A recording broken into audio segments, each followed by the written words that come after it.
Hi guys, and welcome back to my channel. Long time no sit down video. It feels like forever since I made the last time I made a sit down video. My eyes are puffy because I just woke up from really a kind of long sleep, 2 hours plus sleep, and you can see my eyes, they're still you get. Anyways, this is a very special day, but matters aside, okay, so in this video I'll be sharing 10 things you should do immediately you land in the UK. Like, these things are very important. So if you're coming in September 2025, that's this year, or January 2026, you should bear these 10 things in mind and know that, oh, when immediately you arrive in the UK, you should start doing them, because it will determine how well or how not well or how unwell, whatever, your life here in the UK is. But these 10 things are important. Like, the first few days you should get done with these 10 things. I mean, it's a no-brainer actually. You must have heard it elsewhere, but I just thought to, from the magnanimity of my heart, to just come and rehash these points, okay? So if your plan to come to UK really soon, then you should listen to the end and don't skip a minute, because I mean, everything I will share here, you may get to ask me it later on, and I'll refer you. I said it in my video, because a lot of people keep asking me questions about things I have already talked about, you know, like, even though I'll still answer you, but I mean, just go and watch the video now. Like, anyways, I don't want this video to be more than 2 minutes, so I'll get straight to the point.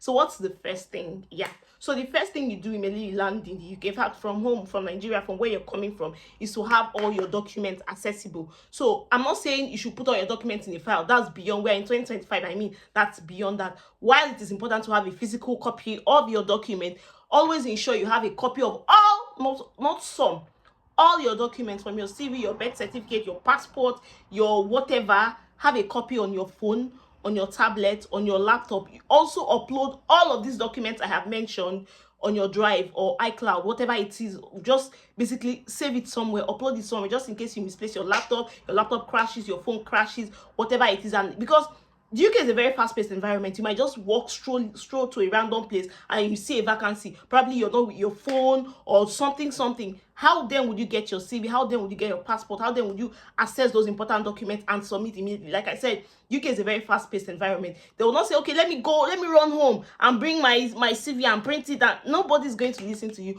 Always have a copy, because you don't know where you find yourself. You can easily send it from your phone to anybody's email. You can easily send it from your laptop. Even if you don't have your phone and you have access to a laptop, you can easily log into your Google Drive, download those documents and send it to them. Again, have your documents accessible. A lot of people have asked me, oh, I want to print my cars, I want to print my this, I want to, so I can show them at the border. I keep telling people, it's not necessary. It's not, in fact, at the border there, you'll be tired, you'll be carrying your bag, you're very tired after a long flight. They ask you, please, can I see your cards? You start opening your bag, bringing out your file, sorting out your cards. Those things are time consuming. I always insist, have them on your phone. Please, can I see your cards? Show them from your phone. The UK is not like Nigeria, where they will insist, let me see your paper, I must see the paper before. No, even your passport, any document at all, as long as you have an e-copy, you've taken a picture of it, you scanned it, and you have a copy on your phone, that can pass, okay? So don't always paper. Nobody does that here, okay? Have your documents accessible. This is very important, and I feel like this is the most important tip. You might be in a bus and somebody wants to see your passport. Revenue collection guys wants to see your this, they want to see your that. Always have it accessible, okay? That's point number one. The second thing you should take note of is the fact that, okay, you need to open a bank account. This is also like a no-brainer, I mean, okay? So here's how it works.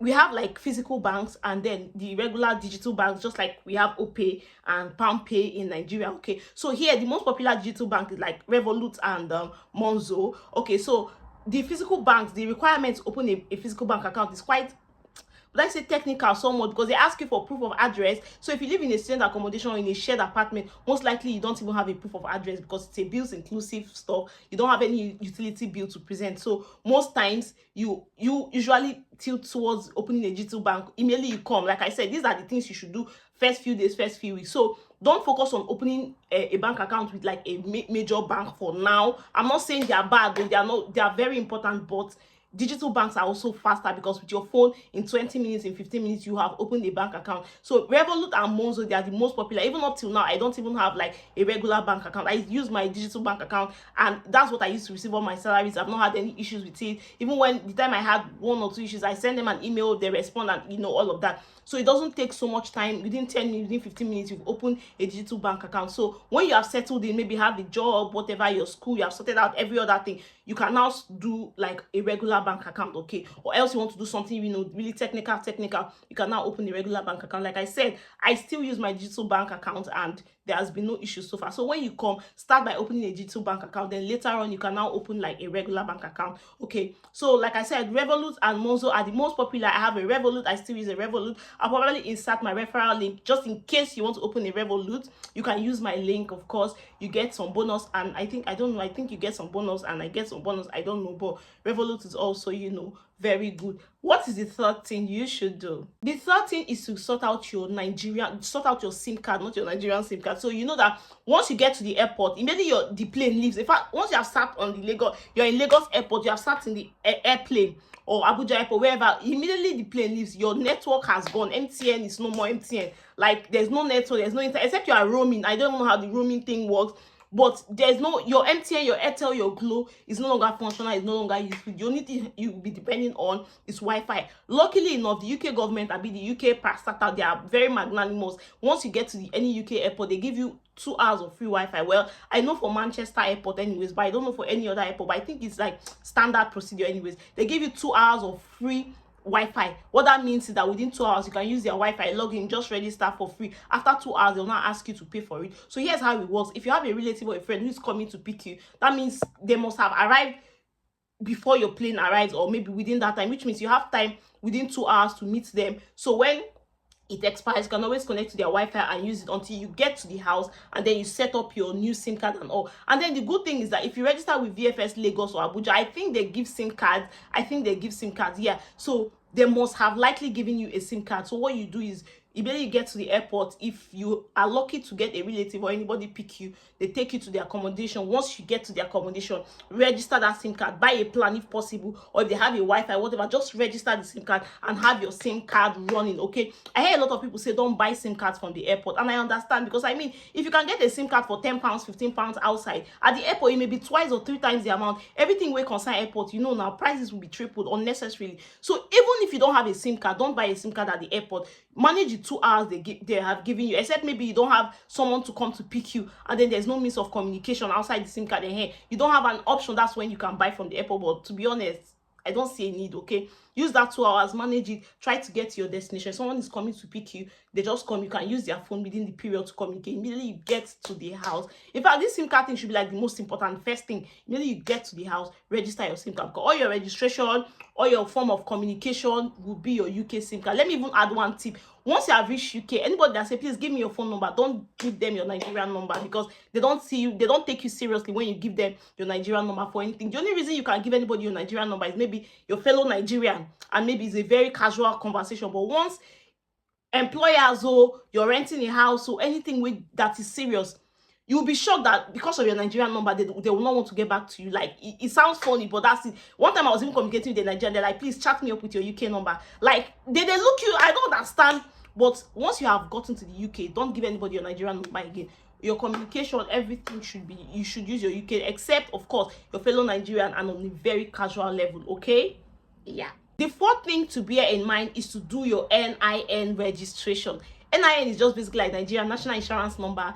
Always, it is very important, because it takes about 2 weeks for that NIN to be ready. Like mine took like, let's say, within 2 weeks, that's when mine came out. But for some people, it takes months. You won't even believe that some people stayed like 3 months before their NIN came. And that insurance number is important, because employers need it. Even the house, some places where you rent, I think they ask for NIN, I can't remember, but employers need it. So immediately you come on that day, or maybe the next day, apply for your NIN, because bearing in mind that it may take up to 2 weeks or more for it to come out. So let it not be a case of, oh, you already gotten a job, but because you don't have NIN, they don't want issues with you, they don't want issues with their company, and so they don't want to hire someone without an NIN. try to apply to your NIN early, so that at least within the 2 weeks you are job hunting. So you could tell them, oh, I have applied for my NIN and I haven't gotten it, so I will get it in a few days depending. Okay, so before that time everything would have harmonized. But try to apply for your NIN early, knowing that it may take more than 2 weeks, it may take more than a month, it may take 2 months. You have to keep calling and mailing and reminding them to get it out. So the earlier the better. The Igbo people say odachi also make hay while the sun shines. That's just what I want to say. Make hay while the sun shines. So bearing in mind that there might be delays, it's better to start, early, to be on the safe side. Okay, don't mind what I said about the Igbo people. I'm not too sabi, but you say I remember, sorry, emengwangwa emehara odachi. That's what I wanted to say. Please, Igbo people, forgive me. I know say I'm not talking well, but forgive me, okay?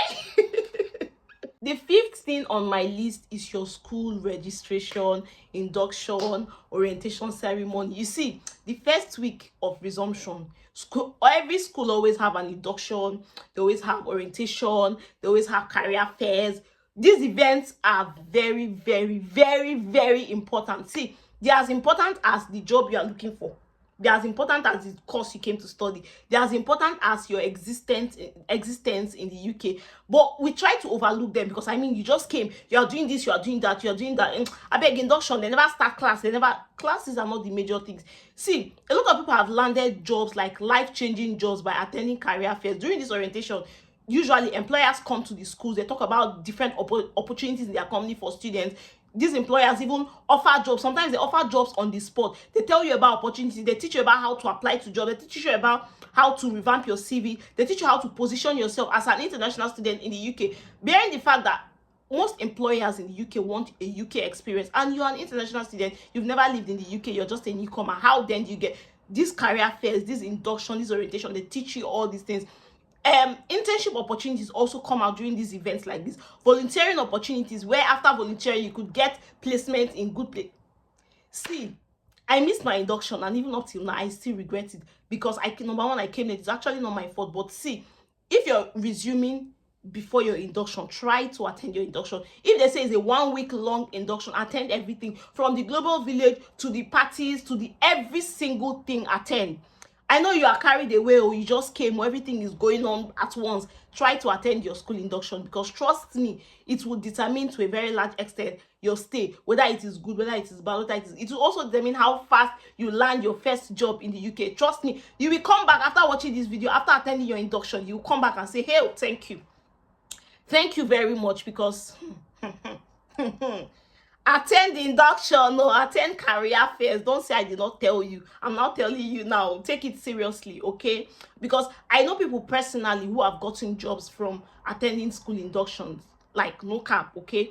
And it's also from this induction you can get opportunities from, even within the school itself. Even your school, do you know that your school actually have, aside from student ambassador position, they also have other roles that students can fill? Do you know that? No, you probably don't know, because you did not attend your induction. You don't plan to attend. If somebody somewhere now is packing his or her bags for September, and then in their mind they will never attend induction because they are job hunting, okay, you will be haunted. No, sorry, you will not be haunted, but just attend.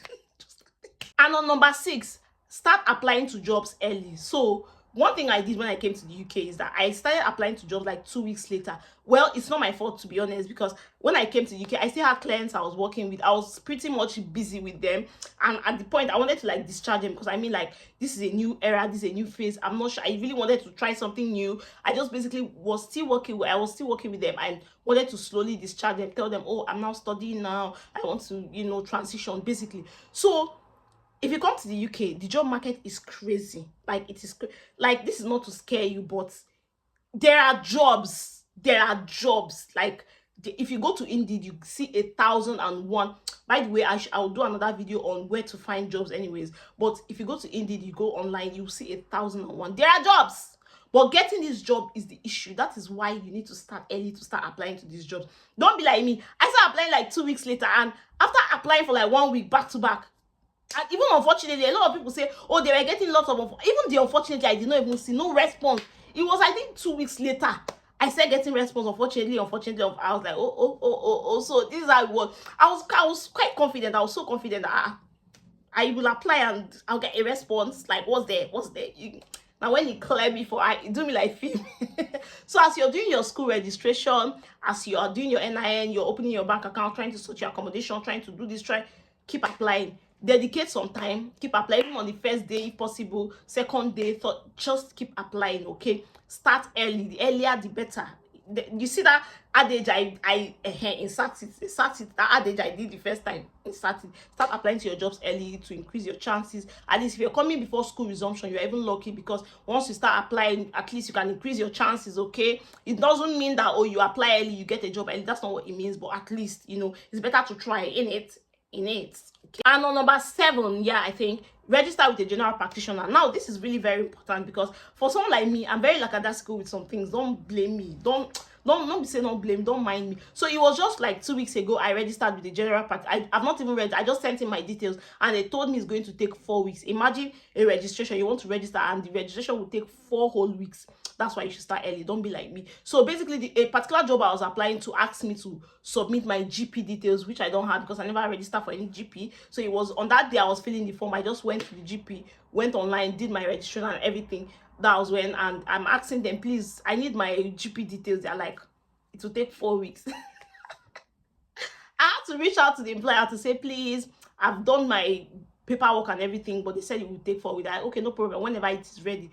Anyways, it's important to register with a general practitioner, especially if you have like a health condition. You don't even need to have a health condition to get the urgency. Of course, medical treatment is very important. In cases of emergency, whether you've registered or not, you still get access to healthcare and all, but you still need to register with a healthcare just in case anything pops up here and there, okay? Register with a general practitioner. Don't be like Udochio. I'm just very like that's why I'm like, I beg, none arrest. I no go sick. I no go fall sick. God is my healer.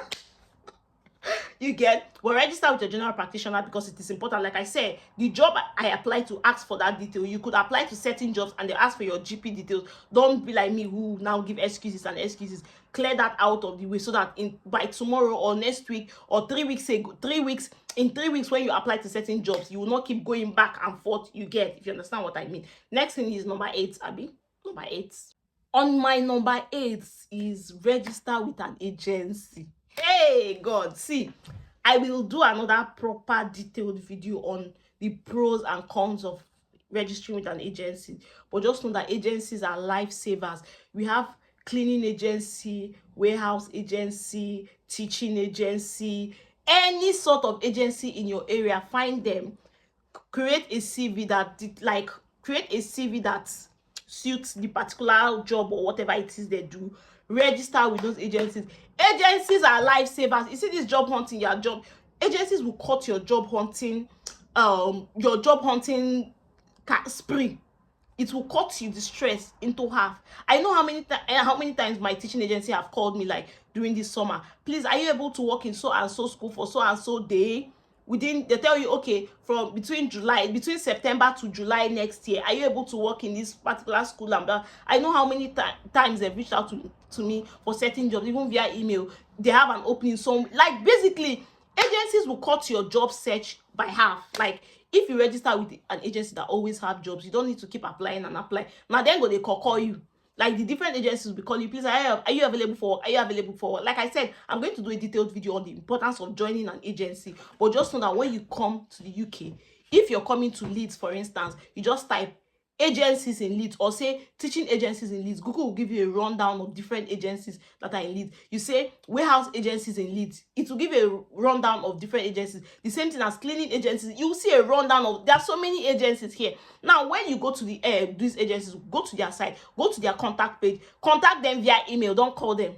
This is just my opinion. Don't call, because they have British accent, and if you don't understand, they have British accent and they'll be talking fast. Hello, you British accent plus fast talking. If you don't understand what they talk, they'll say, oh, this person is dumb, or she's dull. She's dull. I'm not sure she can do the job. Send them an email. Send them a professional email, not the email of, I beg, I'm looking for a work. Oh, I'm looking for a work. They will not.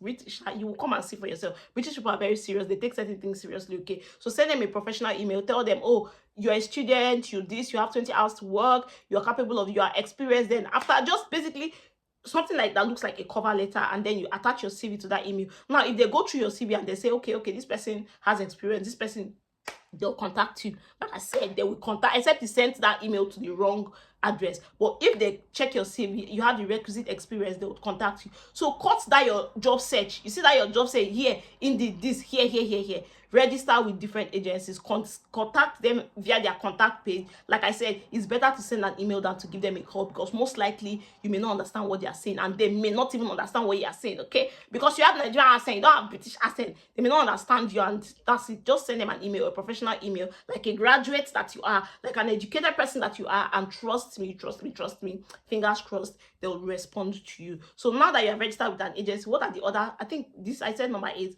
what are the other 2 things I feel are very important to do when you come to the UK? The number 19 is to apply for council tax exemption. So I didn't want to include this part because I felt like a lot of people would most likely live in a student accommodation, or a lot of people would like basically just, it may not be important. But here's the thing, as a student, usually you pay council tax every month in the UK, but as a student you can apply for a council tax exemption or a council tax discount if you live in a house that is not bills inclusive. So most people live like in properties that are bills inclusive, so they don't pay council tax, they pay everything at once, you know. But if you live in a house where you pay your water separate, electricity separate, all those things separate, you can apply for a council tax exemption. Now this council tax exemption works in 2 ways. They can either give you a discount, or they can cancel your tax. You don't have to pay while you are a student. But now here's how it works. Not everybody qualifies. If you live in a shared apartment like mine now, for instance, we have 4 people in my house, for instance, and 3 of them are students, or 2 of them are students plus me, 3, I can apply. But now I currently am the only student living in this particular house, and the other 3 people are not students, so I do not qualify for a council tax exemption. So look at your particular case. If you live in a shared apartment with 2 other students, at least 2, even if there are 10 people in the house, at least 2 or 3 students plus you can apply for a council discount, council exemption with your whole details. Just go online, search for council exemption in your city, blah blah blah. It's a very straightforward process. I tried to check out the process, like it's quite straightforward. The only thing is, when I tried to check, I did not qualify, so I did not bother going ahead. So it's a very straightforward process. Just do it, and you save yourself some money, okay? Yeah. The number 10 thing I have is to join survey sites. So these survey sites, they give money, they pay, like, but the money is not much. So the reason I said I added it as one of the first things you should do is the fact that most likely you may not get a job immediately, and instead of while waiting, while job hunting, while you could be doing these small surveys and getting small money. So when I came to the UK, I joined one, I think Brand Opinion, I can't remember the name, but there are a lot of them here. But I think I just cashed out £5 once, and I stopped because sometimes it is stressful, answering a lot of questions, feeling this, feeling that, doing, sometimes, no joke, it is stressful. So you can join any of these survey sites and be making some small money while you're using it to wait for your normal job, okay? So instead of just sitting at home waiting, going to class and coming back waiting, you can just do that survey thing. Like I said, there are a lot of sites, a lot of them in the UK, and true they pay. This one is not the one that you answer question, your money don't go. No, they really pay. So £5 here, £4 here, £10 here, depending on how active you are, you can just put something together and use it to be seen front based on when you now get, you know, so you just go to Google survey sites in the UK, you say rundown, register, start surveying, doing the survey, money just like that. Like I said, the money is not a lot, £5, £10, small money, but when you put all those things together, you can, at least if not feeding for the week, it can carry you until you get a job. Of course, like I said, it's also time consuming, so if you don't have a lot of time in your hands, you can skip. So let me add one more Jara, okay? You can use discount cards. If you're somebody, maybe you live very far from school, you can do rail cards. Rail cards means that you can travel for cheaper prices. You can do discount cards for stores. A lot of these stores have discount cards, club card. I think Tesco has club card. There's Nectar, there's Oyster, different types of discount cards where you can buy things at a very discounted rate. I don't know much about that because I'm not so into that, and I'm not even a traveler either. But that rail card is important if you're going to use train or you travel a lot. Always have that card so that you can, you know, get discount, incredibly cheaper prices for students, okay? So all those discounts, all those things I mentioned are very important. Anyways, like I said, I don't want this video to be more than 2 minutes, and thankfully it's just 1 minute 50 seconds. These are some of the things I remember. I know that, oh, when you come, you should do them urgently. Slowly, you can get a hang of the UK. Slowly, you can do other things. Slowly, you can explore. Slowly, you can do, you know, every other thing you want to do, okay? But these are some of the things I remember. I hope you find them useful. I hope you like this video. I hope you subscribe, because I'll be posting similar more videos like this. more informative videos like this to help students who are coming and to help my fellow people who are already here and trying to navigate. We are all navigating this thing together. Nobody has a hang of the UK yet, I believe. Anybody who says, oh, I've mastered the UK, have a hang of the UK, please give me update like at this point, UK. So we are all in this together. So that's why I'm just giving my 2 cents. Anyone I remember, I just drop it here, and there. Anyway, subscribe to my channel if you haven't, like this video if you haven't, and I'll see you in the next one. Ta-da!